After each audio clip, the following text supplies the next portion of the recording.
Welcome back to our series on digital transformation for SMBs. Here, you will learn step by step how to structure your operations to grow efficiently. Today's topic is the spreadsheet chaos. Sheets, emails, and even your team's memory may work at the start.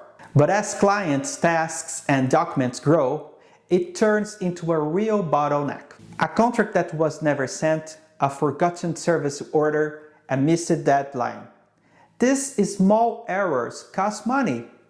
They create rework, unhappy clients, and wasted time. And worse, as the company grows, the problem grows with it.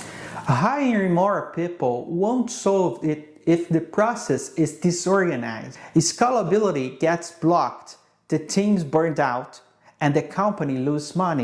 This was another episode of our digital transformation series for SMBs. In the next video, we'll discuss a very common trap, believing that CRM alone solves everything. But does it? See you there.